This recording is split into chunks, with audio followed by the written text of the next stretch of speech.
Our first speaker this morning is Bethan Rees, and I'm really excited for this one. We have yet to have an asexuality talk at any of our out in the past conferences in Leeds. This is a really special moment for us. I just want to take a moment as well to remind people that at the end of each talk, we'll be doing a question and answer session.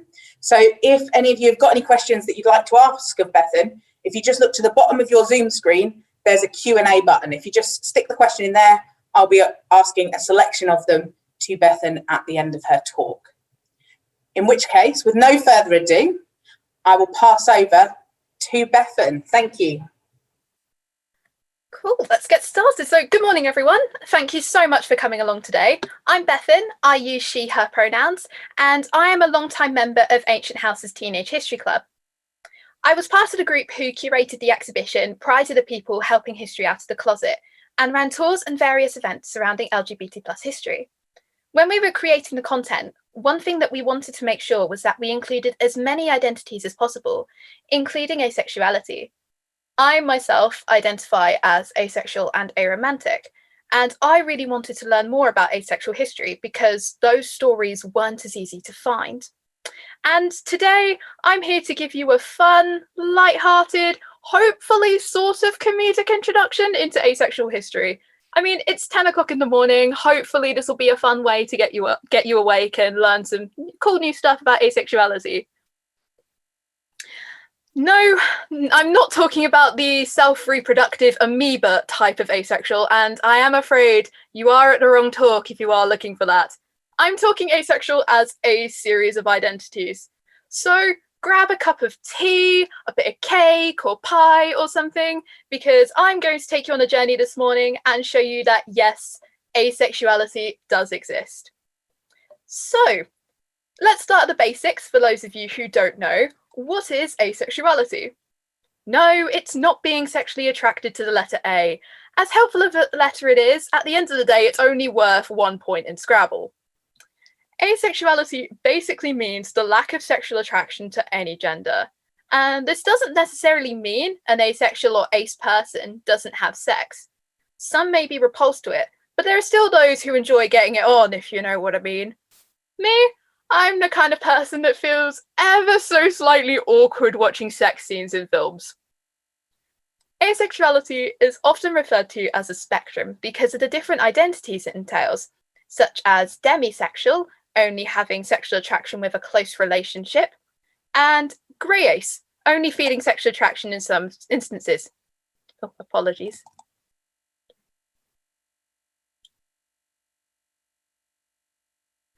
Ace people can still be romantically attracted to people, but some ace people are also aromantic, which, as you can probably guess, is when you don't have a romantic attraction to any gender. So, without further ado, let's hop into the history and go back to meet a man known as William Pitt the Younger. Born on the 28th of May 1759 into a highly political family, William Pitt the Younger went on to be the youngest Prime Minister at the age of 24. It's probably important I mention here that it's not to be confused with William Pitt the Elder, who also was a Prime Minister, but older, and also his dad. He started studying at Cambridge just before he turned 14. Now, I know the educational system was very different in that time, but it does feel very weird thinking about him going to Cambridge, this highly prestigious university, at just the age of 14, when meanwhile, when I was 14, I was spousing absolute rubbish on Facebook, and I'm sure some of you can relate here, looking through memories as hell sometimes. I mean, come on, he was literally writing letters to his father in Latin.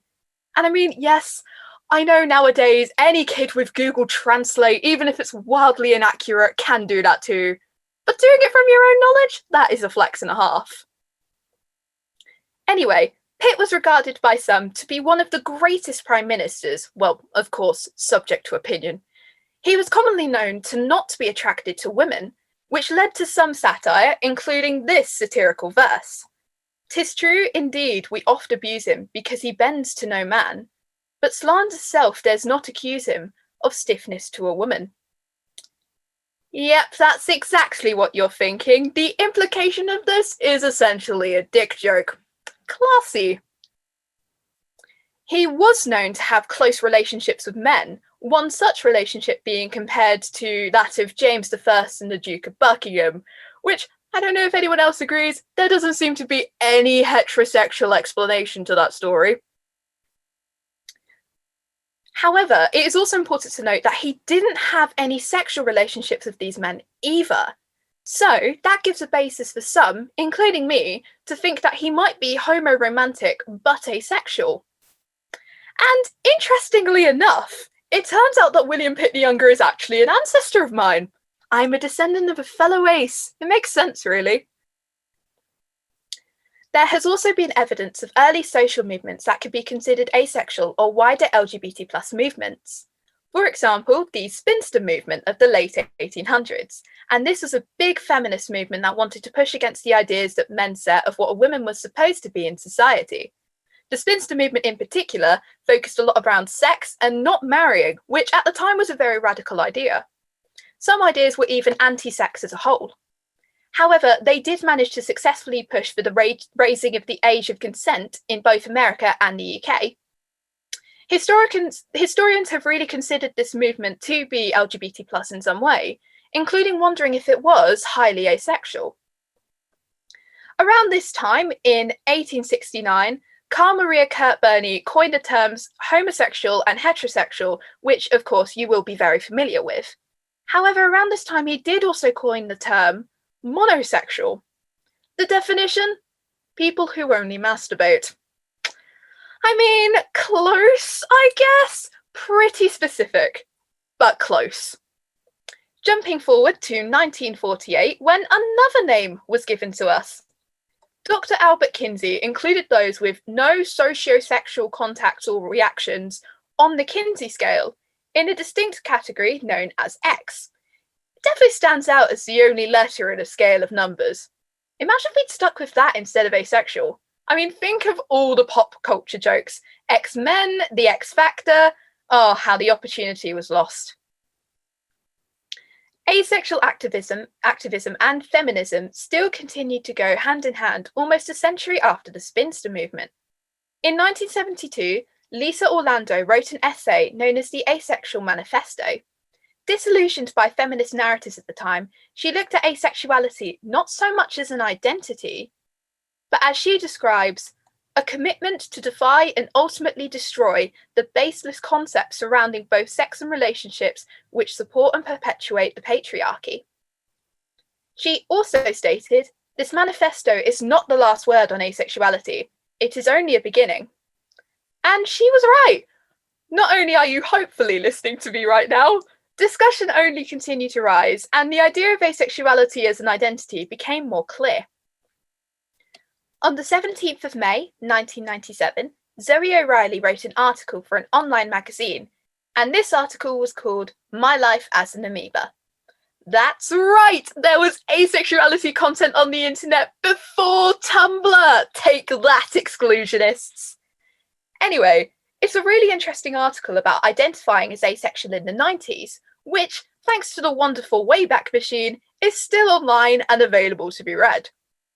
She explains her view, I find that being devoid of sexuality makes my life a lot easier. By not having a significant other, I am following 4Hour's philosophy of simplify, simplify, simplify. One less birthday to remember, less food to buy, and no one forcing me to place someone besides myself first on my list. That's one way to look at it, but I would probably still end up replacing that additional food spending with either cats or houseplants, so I'll probably be broke either way, really. This article also led to what some regard as the first online asexual community, as asexual people really identified with what O'Reilly was saying. And this led into the early 2000s, where online asexual communities started springing up. The first was Haven for the Human Amoeba, which was an email list run through Yahoo. And in March 2001, David J. set up what is now more commonly known as the Asexual Visibility in Education Network, or AVEN for short, which is probably now the most well-known asexuality advocacy group. It is really important that I mention here that although a lot of organising did happen online, it is totally inaccurate to refer to asexuality as an internet orientation. Although all of this rising did lead to more of awareness in community, if you've listened to the first half of my presentation, you can clearly see it's not an internet orientation. As the 2000s went on and communities like Avon grew, asexual people became more recognised and developed the community. The symbolism of cake came in. Basically, when the online forums for Avon started, members liked to welcome new users with cake, with the idea that cake was better than sex, which I agree. Apparently, there's even been controversy between cake and pie being better. Now, I don't know about you, but I love the idea of this, of all things, being a massive debate. Who needs sex when you can argue about desserts? Like, that's a good pastime. In 2005, the unofficial symbol of the black ace ring was suggested, with people wearing a black ring on the middle finger of their right hand to show they were asexual, and a white ring on the left middle finger for aromantics followed. And in 2010, our pride flag was created.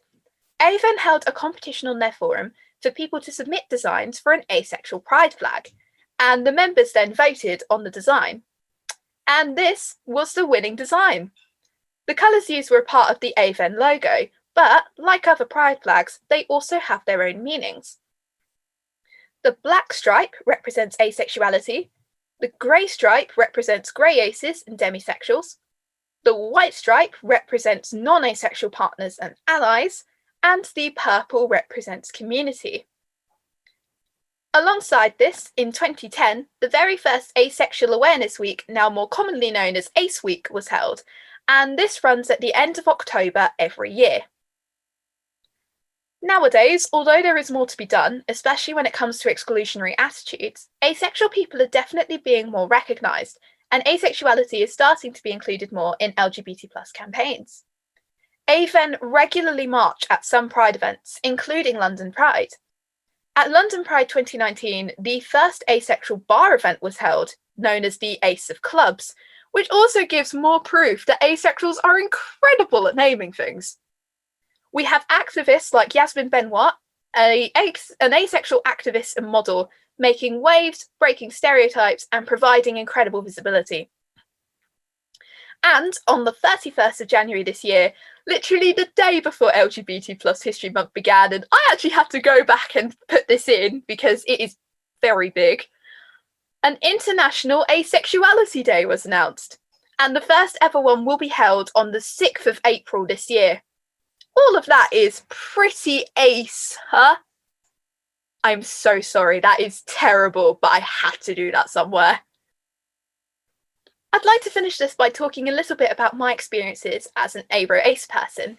It is really interesting looking back at myself growing up from an asexual and aromantic lens, and looking back, I'm pretty sure that any desire I had for a relationship growing up was forced to fit in with the people around me, and I never really fantasized about it.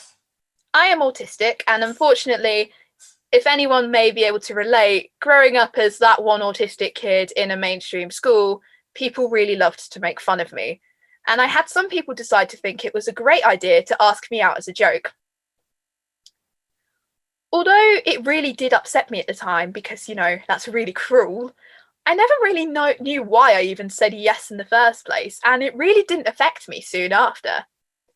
I've never really felt that I've been missing out by not finding people or things sexually attractive, or by not even being in a romantic relationship. I actually stumbled upon the term asexual at about 15 or so, and I immediately thought, oh my god, that's me! I'm 20 now, and I still don't feel any different. When it came to coming out, I've always found that I have to explain what it was. But in recent years, it really hasn't been as necessary, maybe because the awareness has risen. The time that I've actually felt the most validated in everyday life was when I was having a conversation with a few friends about relationships. I mentioned I wasn't really attracted to everyone. And then somebody immediately responded, there's a word for that, right? Asexual. And I was able to come out with ease. Going to Pride events for the first time in 2019 was also an amazing experience. Of course, I'd have heard of a small number of people in the LGBT+ community being really excluding of ace people, but I felt really, really welcome at every Pride, and it was wonderful to see loads of other ace people. One of my fondest memories was walking up to Trafalgar Square for London Pride and seeing somebody on the other side of the road with a big asexual flag sticking out of their bag. They spotted me wearing mine and waved. And above all, I'm happy with who I am, and that's the main thing, right? That is all I have for you this morning, and before I go to the questions, I would really like to thank you for listening and just for taking in any information. I hope I have made you laugh at times. I mean, my humour is pretty questionable, so I would be pretty chuffed if I did. But above all, I really hope that you have learned something from me today. I have really enjoyed researching this, and I hope you enjoyed learning about it. Thank you very much. Thank you, Bethan. That was so interesting, and thank you for letting us have that opportunity to just hear a little bit about your life as well. Really wonderful. I was going to take the opportunity to ask a question myself, but actually I've got a couple of questions that have come up in the question and answer section, so I'm going to start with those rather than taking liberties. So an anonymous attendee has asked, I was wondering if you've also looked at aromantic history. Not yet, but it is something that I would really like to look into. Aromanticism isn't really known as much. It took me a while to find that label as well, but it's also something that's really important to look at, even if it's even on its own from asexuality, because obviously the two are very different. Although they can come hand in hand, they're totally different identities. So I think it would be something that would be really interesting to look into. Yeah, for sure, absolutely. I'm getting question-wise in the question box, I'm just getting a lot of things about how excellent your speech was. So I'm just going to take a second to remind you how wonderful it was, and we have a number of comments saying as such. There's also a question, can you talk about demisexual identities, please? I don't identify as demisexual myself, and I'm not 100% sure of all of the meanings, but from what I know, it is not really, it's one of the asexual identities that is more well known, and yeah, beyond that, I'm not 100% sure, I'm afraid. That's no problem. Thank you for what you've been able to add. I guess what we could look to do is attempt to get a demisexual speech or talk for a future out in the past. So watch this space, although we can only obviously have talks from people that are happy to do them. I've got, actually, somebody has stolen my question. So this has worked out perfectly. What are the best ways, in your opinion, that queer allies can support the asexual community? It can be just as simple as including us. Unfortunately, I think even today, there's still a lot of exclusionism happening, and even a lot of mistreatment towards asexual people. So just making sure to include us in campaigns. If you are doing something on LGBT plus awareness, include asexual people, keep them in the room. Perfect. Thank you. Now we've been asked for, are there any ACE specific online communities that I could join as an ACE myself? So the first one I can think of, obviously, is the Asexual Visibility and Education Network, because they still have I think they still have their online forum up, but they are also very active on Twitter. So that would be a really, really good place to go. Perfect. Thank you so much. Is there any final questions, guys? I don't want to pull the question and answer too early.